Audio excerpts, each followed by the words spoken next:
bandiraɓe min calmini mon moni kala inde mum e yettode mum min ñagani mon Allah kisal ko welama mawɗo hande artude ɗo henna e émission mon Sénégal men taw ko e Winndere-tv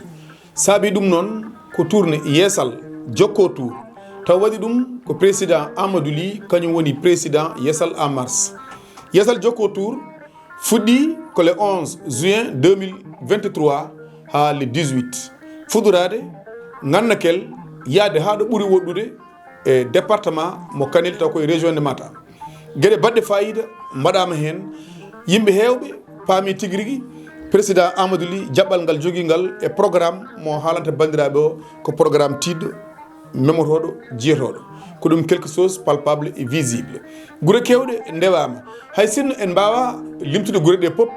caggal nde tourné o waɗi bandiraɓe hewɓe paami no yaari ni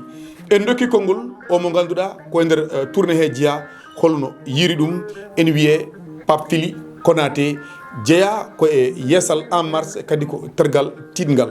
joxnañ ko micro duñu def dara xanaa ñu déglu Pape Fili Konaté expliqué ñu nan la gisee Yeesal Jokko tour. waaw salaamaaleykum waa Sénégal salaamaaleykum région de Matam département commune bu Ourossogui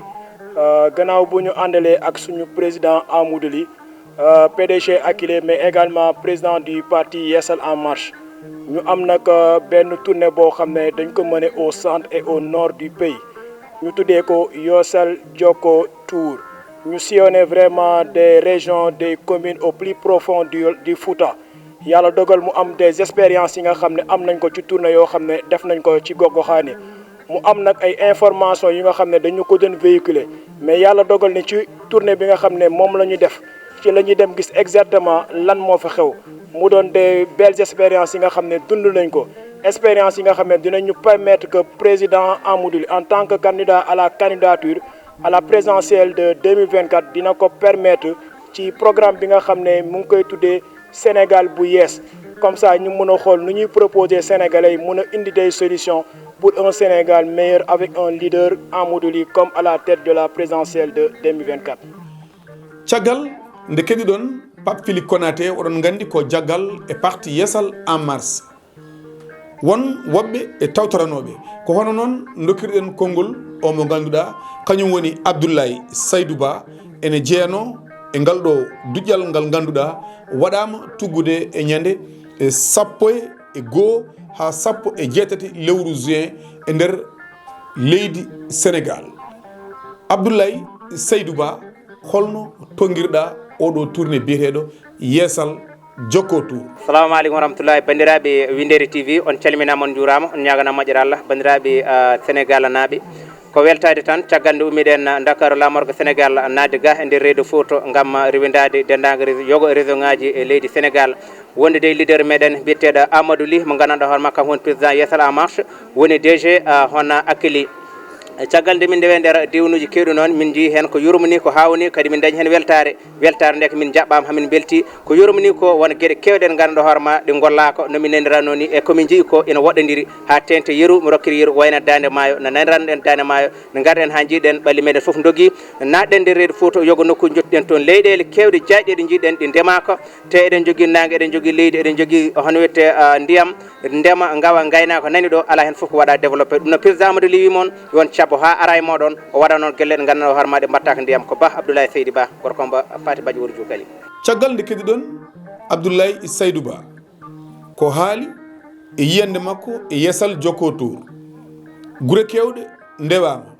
gueɗe baɗɗe fayida kalama toon kadi yimɓe kadi paami tigui rigui président Amadou Ly ko jaɓɓal kesal addi ko jaɓɓal gonɗugal ko fandare mawde ko hunde ɓamtare sowmi e eɓɓo ngo jogani leydi Sénégal ko hono noon dokkiɗen konngol biyeteɗo Tayir Jemme moɓe kewi wiide deeƴa gollo guinaw biñ defe fan yi ci biir àll bi yëf yi ñëw na tey ba papa pëng tey lay jeex Tayir Jemme lan nga nu mun a jàngatal ci tournée Yeesal Jokko tour. waaw asalaamaaleykum maa ngi nuyu ñëpp ci nekk sa tur ak sa sant waaw man maa ngi tudd Tayir Jemme bokk ci Yeesal en marche bu président Amadou Ly waaw bokkoon ci tournée politique bi mu def au niveau du Fouta donc ñu ngi sant yàlla bu baax sant voilà mboolem ñëpp ñuy àndaloon ci tournée bi métti woon na jafe woon na mais sant yàlla fas yéene nañ ko tëj ci jàmm ak salaam comme doore nañ ko ci bismillahi rahmaani rahim dañ koy fas yéene tëjee ci alhamdulilahi rahmaani rahim donc dañuy sant yàlla parce que bon lu ñu gis weesu na suñu njort parce que ñëpp wuy si nañ fu ñu dugg askan bi génn nañ mag yi génn nañ xale yi génn nañ donc lépp dañuy sant yàlla rek waaw ndax am nañ ci satisfaction bu baax a baax waaw Fouta gi yëpp génn nañ objectif bi mooy demoon rencontrer population yi wax ak ñoom wax leen lan mooy Yeesal en marche ak kan mooy président Amadou Ly donc je pense que dans l'ensemble lépp jaar na yoon donc voilà di gërëm ñëpp di sant ñëpp. nde ɗum ɓenni oɗon gandi Yeesal Jokko tour yeehi ha ɗo ɓuuri woɗɗude ha nokku ene wiye lorduga yeehi wuro ne wiye Padalal yeehi Sinthiane Juude yeehi Ganguel yeehi Bappalel yeehi Horndolde yeehi ha Ganno ɗum ɗon pop ko hollirde bandiraɓe parti Yeesal en marche ene fawi koyɗe mum ɗo ɓuuri moƴƴude ko hono noon dokkirɗen konngol Mamadou Samba Diallo gorko mo ndendori Kaƴel kankone woni yiyande makko nde o addi e Yeesal Jokko tour eyyi kadi foof bandiraɓe mi salmini on wa Yeesal Jokko tour mi weltini moon mi ñaguini moon Allah moƴƴere o musidɗo kaldo mon wiyete ko Mamadou Samba Diallo jeeya ko ɗo e région de Matam cuuɗi meɗen ndendori taweteɗo ɗo hande e Njillu Yeesal Jokko tour e gartugol ganduɗa e nder hen leader meɗen DG Amadou Ly mbo Akili tour noon Allah itti en Dakar guila le 11 juillet ganduɗa e nder hen ha ɗo hande le 18 juillet e ala ko jiiɗen hen so wona welamma e weytare wonini en welamma e weytare noon immade men e Dakar e jaam ha joni eɗen ɗo e Wourossogui eɗen mbaɗa départ fade toon to lamar ko leydi Sénégal kadi koye jaam gonɗen en beltima tourne o wonini en ɓuural e ɓamtare e gartam mawɗam saabu en mbaɗi Njillu e nder semaine e nder reedo Fouta ganduɗa e nder hen en jiide bandiraɓe won ganduɗa ɓe nanannoɓe monsieur Amadou Ly ganduɗa ɗumen won andunoɓemo taw ganduɗa to banggue nanalla won andunoɓemo to banggue jiiɗe kono Allah e wonde moƴƴo ɓen foof en jettidima ɗumen kadi o andi caɗele bandiraɓe Fuutankoɓe o wawi yettinde message makko ko tagui mo immade lamar ko leydi Sénégal addunamo ɗo e Fouta o yindira bandiraɓe ko noon bandiraɓe jaɓɓima dendagal wa Yeesal Jokko tour beltinima ɗumen kadi bismima ɗumen ɗum noon min calmini on ko noonne kadi min beltinima on assalamu aleykum wa rahmatullah bandiraɓe paami en mbaɗi guure kewɗe en mbaɗi nokku ene wiye Pete Jeeri Pende e Njur Waalo ko ɗon tigui woni jatti omo ganduɗa kañum woni président Amadou Ly ko ɗon tigui jeeya ko hono noon mbaɗirɗon salde ko hono noon wasetake ko hono noon gollere golli Boɓel Saare Kamalenko ko hono noon nokkuni wiye Ciloñ ko hono noon e hoore fonde kono kadi en dokki konngol omo ganduɗa koye diɗal he jeeya ene wiye Adjiratou Aïda Sy Diallo sokhna Aïda Sy Diallo nan nga jangate Yeesal Jokko tour ci juróom-ñetti fan yi waa asalaamaaleykum wa rahmatullah bisimilahi rahmaani rahim maa ngi nuyu ñëpp di ziar ñëpp di nuyu ñëpp seen tur ak seen sant waa di nuyu waa Yeesal en marche man la temps Aïda Sy Diallo bokk si Yeesal en marche bu Amadou Ly waa ñëw nag si Yeesal tour bi vraiment def nañ dëkk yu bëree bëri def nañ tournée def nañ dëkk yu bëri ànd ak suñu leader le président Amadou Ly le président du parti de Yeesal en marche de passage ñu ngi nuyu suñu décès de valeur tonton Cheikh Mbacké Mboup ñu ngi koy nuyu de passage tamit dégg nañ kàddu yi bi nga jégaluwee tamit si ñàkk mën a ñëw mais bu kenn teewee rek teewal nañ ñëpp waaye Yeesal en marche yéen ñëpp vraiment kontaan nañ gis nañ woote yi gis nañ statut yi ak tout vous apprécier vraiment te bu kenn ñëwee rek mel na ni ñëwal nañ ñëpp waaw biñ duggee si jërë beeg waalo bi vraiment am nañ si xol yu tooy am nañ si xol yu metti te aussi am nañ si gis nañ ay jafe-jafe yu bëri gis nañ jafe yu bëri gis jigéen ñi ni ñuy dundee xale yi ni ñu nekkee yoon yi yàqu yi carrière yi rang-rang yi vraiment c'est très difficile il y a des zones inaccessibles yu nga xamante ne vraiment war nañ si mën a def ay jéego war see mën a liggéey parce que Sénégal vraiment comme ni président di waxee rek xale bi nga xamante ne moo nekk Dakar ak xale bi nga xamante ne moo nekk dans le Waalo wala mi nga xam moo nekk ci yenn dëkk yi ñoom am benn droit parce que ñoom ñëpp ay sénégalais lañ comme nit ñi mën a fajoo hôpital mën a feebar faju war a jàng war a am ay loisirs ñooñu aussi war nañ am même droit yi c'était très difficile vraiment. mboɗo sikki on nani ko haala ko on dañi hen famamuya mi wi on guure kewɗe mbaɗama ko hono noon Wourossogui yettora ko hono noon e Kanel ko noon e Wuro Sidi e Fumihara Jobɓe e Sinthiou Bamamɓe Ngappagu Sare Siré Lamine Ñaariwal Demba Hamad Diadje Weedunodi e Tetingel e Hamadi Hunare ko hono noon e ndendori kaƴel Toɓerega Janga Diilo ene jeeno e tawtoraɓe tourné Yeesal Jokko Tour omo ganduɗa kañum woni Eladji Malick Ndiaye Eladji Malick holno mbawɗa tonguirande bandiraɓeɓe e yiyandema e Yeesal Jokko Tour e yiyandema e omo ganduɗa kañum woni hoorejo parti Yeesal en mars. Assalamu aleykum wa rahmatullahi taala wa barakatuh. Ko ardi fof mi salmini onon wa Winndere-tv mi salmini bandiraɓe ɓe min umminɓe min ɓe ono président men Amadou Ly kanko woni président Yeesal en mars ko kanko ummini min kanko waɗi tourné o noon ko namdiɗa kam e tourné o ko satisfaction total dañmi hen tourné o rewi lawol ko jakorinomi mi yi ko ɓuuri ɗum e moƴƴere e tourné o par ce que tomin jeehi foof min jaɓɓama won guure ganduɗa min naati toon 2 heures du matin hatta fo yimɓe nan jooɗi no paada men tuganma Louga ha Lorduga foof min jaɓɓama no hannirta ni yimɓeɓe jalti jaɓɓima min teddini min kalniɓe ko woni fandare président Amadou Ly e leydi ndi ɓe mbaɗi apprécié min beltima hen no fewi président Amadou Ly noon ko suka ko joguiɗo vision ko joom gandal ko baɗowo créé entreprise uji ɗo sukaɓe liggi minen sa yi min goppi hajuji amen min dewi e oɗo mouvement mo président Amadou Ly waɗi créé woni Yeesal en mars min gandu baɗo ɗum créé o darde mum e tinnare mum e wawde ɗum liggade e yidde yo Sénégal yaaru yeeso ɗum waɗi min woppude hajuji amen e hammuji amen foof rewde e makko vision président Amadou Ly woni vision sukaɓe ɓe yo gollo ko ɗum woni ko jaggi leydi ndi sa yi leydi ndi no wayno wayni ko sukaɓe ɓe gollaki te ko wi ko gila Dagana ha Bakel fof ko ndiyam e leydi no wawi awede no wawi remede kono huccanaka kanko président Amadou Ly vision makko woni premier vision makko woni yo ɗum huccane waɗe reme usine aji mbaɗe sukaɓe daña ɗo ndemi ɗo liggi. Mboɗo sikki bandiraɓe on paami ko Eladji Malick Ndiaye haali Yeesal Jokko Tour ko hono noon waɗiri Matam ko hono noon waɗiri Dondu Amel Samba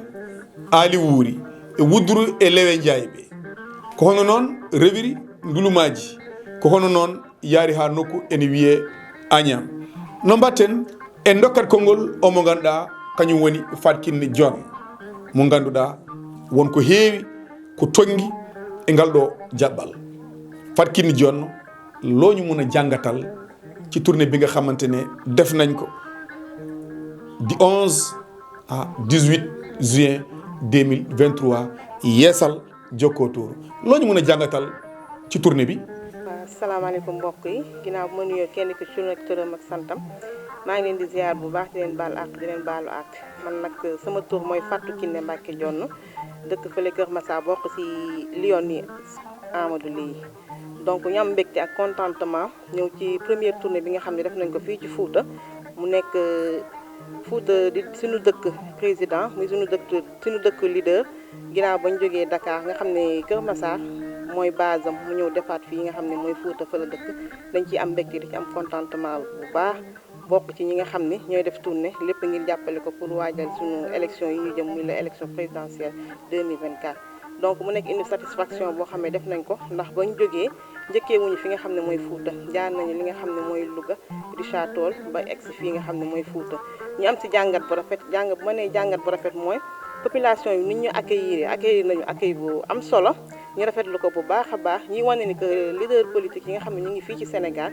ñu xam ni que Sénégal du Dakar donc dëkk bi am na ñoo xam ne ñu ngi fi di dund boo xam ne dund bu doy waar la ñu am si jàngat aussi bu bëri population bi aussi tamit rafetlu mbir yi population yi aussi tamit wax li nga xam ne loolu la ñuy dund ci biir àll bi mu nekk découverte boo xam ne jël nañ ko si ci tel que nu ñu xamee suñu leader muy le président Amadou Ly tenir na compte si ni nga xam ne noonu lañ dundee ndaxte fuñ jaar bëri na plus de 60 villes jaar nañ fi donc lu ma gën a marqué si tournée bi bokk na ci dëkk bu ñuy wax Louga ci mu nekk ci commune d'Indori parce que ñooñu dafa mel dañ leen isolé bokkuñ ci Sénégal mu nekk dëkk boo xam ne du école du hôpital du infrastructure du dara man damay imaginer bis bu ñu amee cas urgence bi nga xam ne ambulance dafa war a mën a jël nit ñi génnee leen nan la war a mën na dëkk bi sori na soriwaay koo xam ne metti na di ñaan yàlla rek yàlla nañu yàlla yóbbu ci élection présidentielle yi ñuy jëm muy 2024 ba ñu mën a fal ki nga xam ne mooy suñu leader di le président Amadou Ly DG ak li SA merci beaucoup. konoon Yeesal Jokko Tour taw ko e gardagol président Amadou Ly président directeur général akeli kañum ardi Yeesal en marche suka mo ganduɗa ko waɗata ko ene memo ene yiyo en dokki konngol o mo ganduɗa ko kañum tigi woni Abdoulaye Thiam on jooɗani Yeesal en marche nokku ene wiye Hamadou Hunare en mbaɗi noon gure kewɗe wuro ene wiye Wendu Bosiyaɓe wuro ene wiye Horkadiere ko hono noon e semme e ndelu ceene ko hono noon ha lorduga Abdoulaye tourné Yeesal Jokko Tour holko mbawɗa haalde hen. Assalamu aleykum warahmatullahi oɗo ko Abdoulaye Thiam haaldere moɗon ɓurɗo andirede Baylel Thiam toon to commune de Hamadou Hunare e département de Kanel e kadi ko yettere Allah no feewi Yeesal Jokko Tour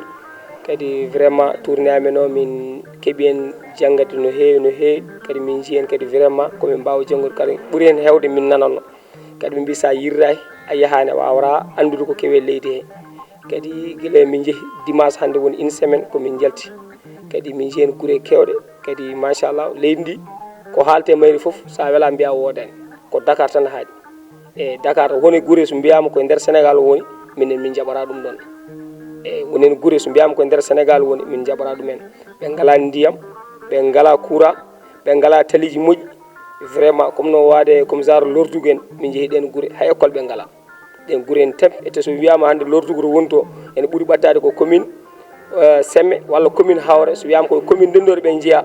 ɗum vraiment ene muusi ummade ɓe lordugo fayda ha Ndendori ɗum ɗon minen vraiment ɗum caɗele muusi minen kono Allah waɗi minen amin ndewi leader goto wiye Yeesal en marche woni président Amadou Ly kadi mo addini minen kadi yiyande wonde fayida kadi kala kalnaɗo ɗum ɗon jaɓat ete kadi ko joom jamanu omo yaade jamanu ko zone ko suuha vraiment minen nam haqqillaji amen en dokki amin mbawi yaadude makko vraiment kadi hono makko somin keeɓi ɗumen min jaadade munen kadi minen ko Sénégal tan tagui min ummade wona e personnellement walla minen tan e koyamen walla minen tan e galleji amen ko Sénégal liggoɗa Sénégal taw wona ƴetta nokku tan parna ɗum e banque goto minen ko ɗum tan kadi min beltimi touré no fewi kadi ko jangde moƴƴere inchallah mi salmina assalamu aleykum warahmatullah en mbiyani ma en mbaw limtude guure ɗe ndewɗen ɗe nde tawno ene heewi ne mbaɗen Louga en mbaɗi wuro ene wiye Richard Toll ko noon mbaɗirɗen Paate Badjo ko noon mbaɗirɗen Gamaji e Gama Duule en dokkat konngol o mo ganduɗa kañum tigi woni Coro Boss ñuula e Kabaga loñu mën a tënkal ci Yeesal loñu mën a tënkal ci Yeesal Jokko Tour. maa ngi tudd Ndeye Coro Diop maa ngi bokk ci parti Yeesal en marche bu président Amadou Ly waa tournée bi maa ngi ci am mbégte am ci contentement bu rëy parce que lii dafay yaatal suñu liggéey nit nag boo nekkee ci yoon da ngay xool fi nga xamante ne nii fa ngay amee opportunité comme ni ko olof di waxee prox ndoll nga jaar foofu noonu macha allah sant nañ ci yàlla lool ak yeesal Jokko Tour vraiment xam naa ci lu ma xamul woon gis naa ci lu ma ci gisul woon gis naa loo xamante ne nii fii ci Sénégal jàpp ma ni woon am na fi mais nag li ma ci gën a neex mooy niñ ci xamee sama leader niñ ci ràññee sama leader ci yeesal Jokko Tour bi loolu moom neex na ma ci trop réccuwuma lu tax ma bokk ci yeesal Jokko Tour. bandiraɓe mboɗo sikki ɓeɗo fuɗɗiɓe haalde ɗo on dañi famamuya no feewi nde tawno koɓe mbaɗata ko ene memo ene yo haaloɓe pulaar mbi ko dahaɗo laaɓa jangu ɓe tato so tawi jangtanimama nanɗo dogi jiiɗo dogi jaggaɗo ɓocciti dogi holen ɓurɗo laaɓede kono mboɗo sikki laaɓa ko jaggaɗo ɓocciti o ɓuuri laaɓede en dokkat konngol omo ganduɗa kañum woni haabi Koume haabi ko an joɗani bandiraɓe toon e nokku ene wiye dondu Amel Samba te dondu waɗama caggal nde jiiɗa tourné o 11 haala 18 ko ardi pop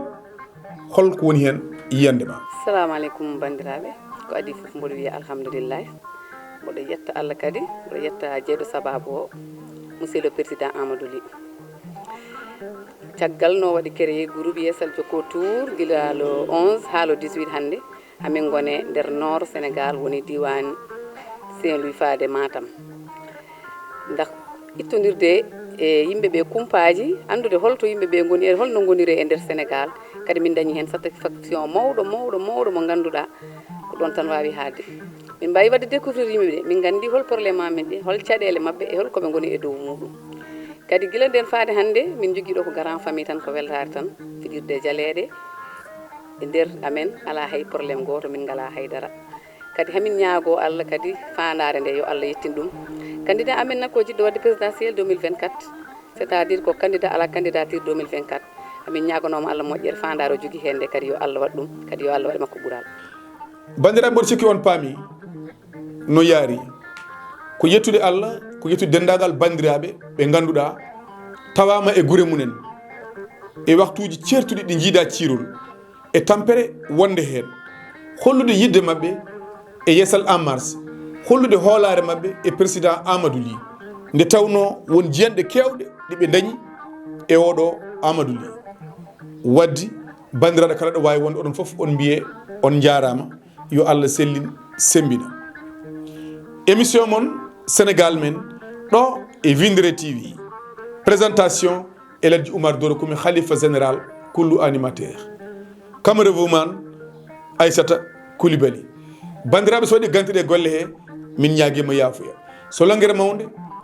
wari nokkuɗo wona ɗum jomum yilno hen